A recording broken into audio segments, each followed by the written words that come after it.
Give Black people a break. You know what I'm saying? What are you going to do to ensure that no other Black body is murdered by the police?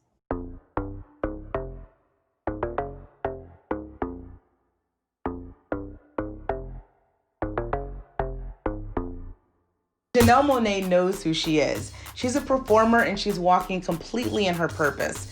Always has been, to be honest. She's not a politician, but she does use her work as an artist and her platform to amplify.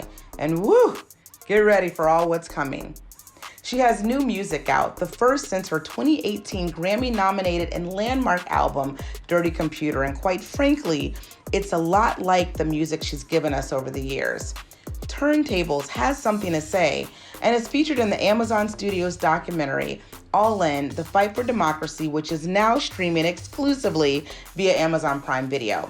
She also has a co-starring role in The Glorias and now Antebellum, her first time leading a film. We chat. So we first obviously met you as a musician, but you've always been a performer. Was it that you had to make a choice at some point, or how did that actually start off for you? No, I think, growing up acting and singing and just being like a student of the arts, I'm still a student of the arts, and I just, my roles pick me. I don't pick them. And if I need to be writing an album, I write an album. If it's time for me to do a film and tell a story, I do that. And I go where I feel like I can lend my voice, lend my platform, and I go where I can really tell the truth.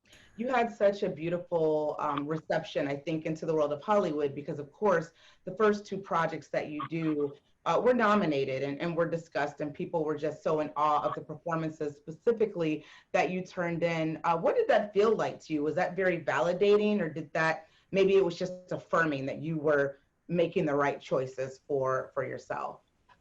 Well, I didn't know, those are my first films. I didn't know when I was filming Moonlight that then Hidden Figures was going to come out, and, we'd be at the Oscars nominated for two films. And I didn't know that. I just knew how I responded to the projects and how I felt like this is the representation that we need, and I want to be a part of this. So yes, I'm going to figure out how to make that happen in between going on tour and releasing an album. So yeah, I always think about the work and the art and not the pressure that comes with it. And, I have to stay rooted in purpose and not in the politics. I love that. That said, you definitely want to encourage people to get out there and vote. You have some new music, the first since 2018, and that very much game-changing album that you gave us. Tell us a little bit about Turntables and why you wanted to contribute to this project. Turntables is about the tables turning. It's about the rooster coming home to roost. It's about the revolution. When you look at a record, the spinning of a record is the revolutions per minute. Everything is changing right now, and Black people are changing, and we are at the center of it. We've always been. But this is just highlighting what that revolution sounds like and feels like, and hopefully we can galvanize ourselves outside of just being numb to everything that is going on, and to continue to encourage those who are on the front lines, still fighting, boots on the ground, to know that the tables are absolutely indeed turning in their favor. I'm not a politician. I am an artist, and I'm also a United States citizen. For me, connecting with Stacey Abrams, who is so for the people, I lived in Atlanta, Georgia. I was there when Brian Kemp stole the election from Stacey. And I told her, call me. If you ever need me, I'm here for you. And she did. And I got an opportunity to watch her documentary, which just really solidified my love for her even more. She's the real deal and for the people, and I want her to run for president. What I wanted to do, I was not looking to go into the studio. I honestly didn't feel like I had it in me, but it was her who said, listen, and the directors of the documentary, who asked me to watch the documentary, and if something resonated with me, if I could contribute a new song. And after I saw it, I was really moved, and I went into the studio and I wrote it. And I wasn't really thinking about Stacey. I said, I have to write from what do I want to hear? What do I think needs to be said right now? And I said, I'm going to turn this in. If they say change a lyric or do something, I don't think I'm going to be able to be a part of it, but I'll support her in another way. And when I turned it in, they loved it and welcomed it with open arms. Ooh, I'm laid out because you're not only giving us this new music, but also some really great new projects that also contribute to a conversation all of us are having right now. The hottest ticket, I think, at Sundance earlier this year was The Two Glorias. I couldn't even get a ticket in to see it, and it was first on my list. Tell me a little bit about that project and why you wanted to be part of it. Well, I think Gloria Steinem is for the people as well, and she has really understood intersectionality a lot more than a lot of white women, in her age group. Yeah. And I played Dorothy Pittman Hughes, this Black woman, this icon that not a lot of people know about. But Dorothy Pittman Hughes helped Gloria Steinem with her public speaking, and she also helped found Miss Me magazine with Gloria and a lot of other women. And I was just honored to be able to highlight this businesswoman, this community leader. She was like the first Black woman in Harlem to have her own store.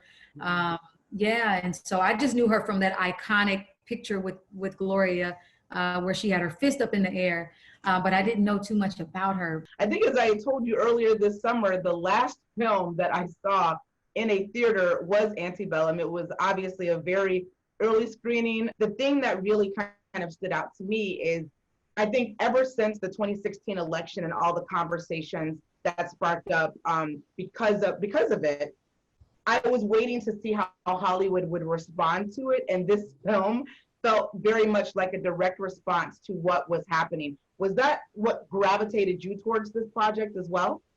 Yes, this project is for now. But it does a very effective thing by connecting the dots to the past, the present, and what could be the future. And that's why I wanted to do this project, because we have to remember and never forget that the past is not dead. The past is not even the past, right? Yeah. We can't even talk about police brutality or Black Lives Matter or white supremacy or systemic racism without acknowledging chattel slavery as one of the origins of all of this. And knowing that I'm not here, you're not here, we're not here, or I'll just speak for me, I'm not here because I wanted to be here. It's because my ancestors were stolen and forced to be here. When I think about not only did they steal our ancestors, they stole ancestors who were doctors, who were lawyers, who were authors, like Veronica Henley. They stole musicians, they stole mothers and fathers and pillars in the community.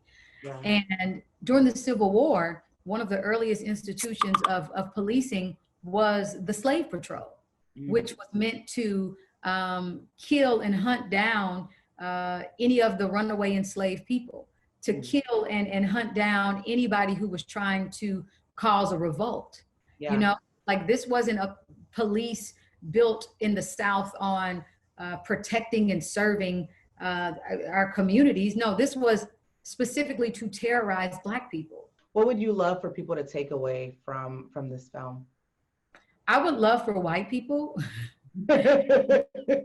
privileged in this country and those who specifically benefit from the racist policies to want to dismantle and deconstruct racism. And start inward, start with your families first, have conversations and do the work needed. Read the books. I'm reading this book, How to Be an Anti-Racist by Ibram, which I've been finding, is not just for white folks, Black folks too. And I think it's important that the work is done. Like don't just hashtag, but really figure out how you're going to, if you're a lawmaker, if you're in the position of power, how are you going to dismantle those systems? Give Black women a break. Give Black people a break. You know what I'm saying? What are you going to do to ensure that no other Black body is murdered by the police?